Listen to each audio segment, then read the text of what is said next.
Hey everyone, welcome back to our channel lead it.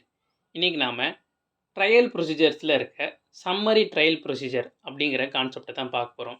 So summary trial ப்ரொசீஜரை பற்றி புதுசாக வந்திருக்க பாரதிய நாகரிக் சுரக்ஷா சன்ஹிதா அப்படின்ற நியூ சிஆர்பிசியில் செக்ஷன் 283 ஆரம்பித்து செக்ஷன் 288 வரைக்கும் சொல்லியிருக்காங்க. இதில் செக்ஷன் 283 அண்ட் 284 அப்படிங்கிறது ரொம்ப முக்கியமான செக்ஷன். ஏன்னா இந்த 283 அண்ட் 284 அப்படிங்கிறது தான் அப்ளிகேஷன் செக்ஷன் அப்படின்னு சொல்லலாம். அதாவது எந்தெந்த அஃபென்ஸ்க்கெலாம் இந்த சம்மரி ட்ரையல் ப்ரொசீஜரை இம்போஸ் பண்ண முடியும் அப்படிங்கிறத இந்த 283 அண்ட் 284 தான் சொல்லுது.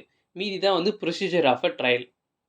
ஸோ அந்த அப்ளிகேஷன் செக்ஷன்ஸை என்னன்னு பார்ப்போம். முதல்ல செக்ஷன் 283 என்ன சொல்லுதுன்னு பார்ப்போம். இந்த செக்ஷன் 283 அப்படிங்கிறது ஒரு சீஃப் ஜுடிஷியல் மேஜிஸ்ட்ரேட்டும் ஒரு ஃபஸ்ட் கிளாஸ் ஜுடிஷியல் மேஜிஸ்ட்ரேட்டும் எந்தெந்த அஃபென்சஸ் எல்லாம் வந்து சம்மரி ட்ரையல் ப்ரொசீஜர்ஸை ஃபாலோ பண்ணி கண்டக்ட் பண்ணலாம் அப்படிங்கிறத சொல்லுது.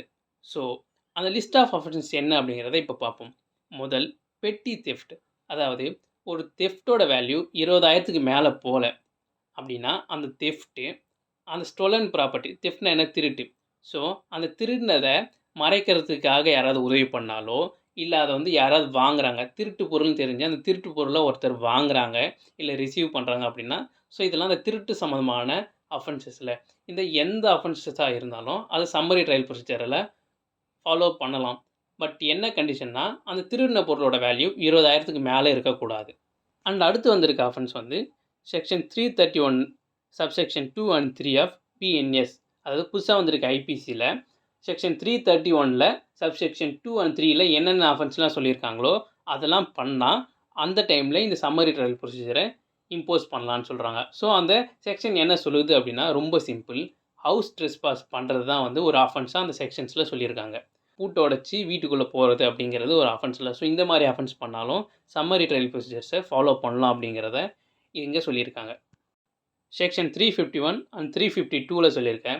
Criminal intimidation, breach of peace இந்த மாதிரி அஃபென்ஸ் பண்ணாலும் இந்த சம்மரி ட்ரையல் ப்ரொசீஜர்ஸை ஃபாலோ பண்ணலாம் அப்படிங்கிறத சொல்லியிருக்காங்க. அண்ட் இது மட்டும் இல்லாமல் இது வரைக்கும் நான் சொன்னல இந்த அஃபென்ஸை அபேட்மெண்ட் ஆர் அட்டெம்ப்ட், அபேட்மெண்ட்னா தூண்டுறது, அட்டெம்ப்ட்னா முயற்சி பண்ணி தோல்வி அடையிறது. ஸோ இந்த மாதிரி பண்ணாலும் அந்த டைமில் சம்மரி ட்ரையல் ப்ரொசீஜர்ஸை ஃபாலோ பண்ணலான்னு சொல்கிறாங்க. அண்ட் இது மட்டும் இல்லாமல் section 20 of cattle trespass act கீழே ஏதாவது ஒரு அஃபென்ஸ் பண்ணாலும் அந்த டைமில் சம்மரி ட்ரையல் ப்ரொசீஜரை இம்போஸ் பண்ணலாம் அப்படிங்கிறத இந்த செக்ஷனில் சொல்லியிருக்காங்க.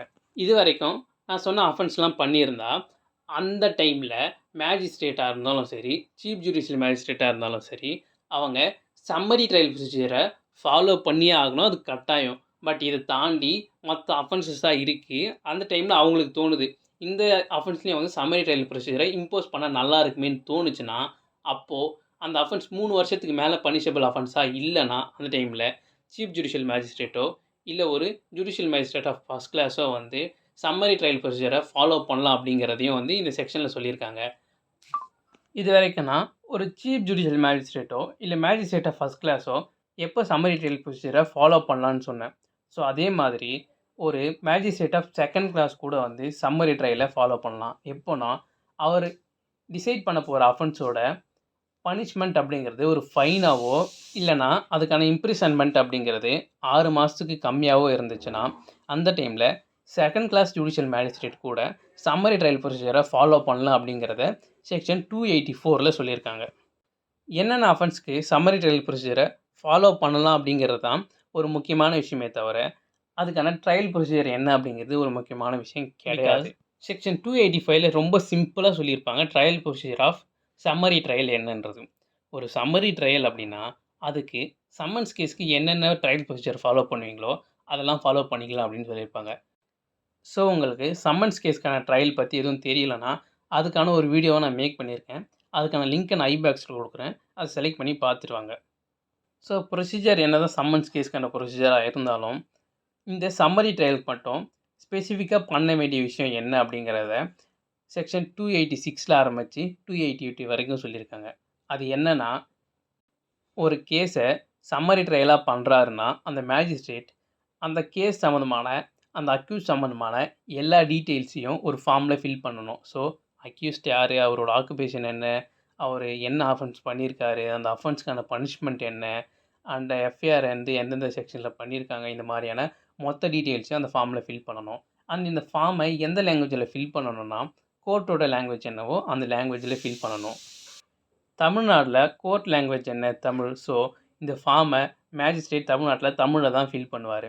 அண்ட் இதை தாண்டி ஜட்ஜ்மெண்ட் எழுதும்போது அவர் எந்தெந்த எவிடன்ஸை பேஸ் பண்ணி இந்த ஜட்ஜ்மெண்ட் எழுதுறாரு அப்படிங்கிறதையும் கிறிஸ்டல் கிளியராக மென்ஷன் பண்ணணும் அப்படிங்கிறது தான் வந்து இந்த செக்ஷன்ஸ்லாம் சொல்லியிருக்காங்க. உங்களுக்கு வந்து சம்மரி ட்ரையல் ப்ரொசீஜர் புரிஞ்சிருக்கும் அப்படின்னு நம்புகிறேன். உங்களுக்கு இதுக்கு மேலே ஏதாவது டவுட் இருந்துச்சுன்னா கமெண்ட் பாக்ஸில் கமெண்ட் பண்ணுங்கள். உங்களோட டவுட்ஸை நான் சால்வ் பண்ணுறேன். அண்ட் மறக்காமல் நம்ம சேனல் எட்டிட்ட சப்ஸ்கிரைப் பண்ணிவிடுங்க.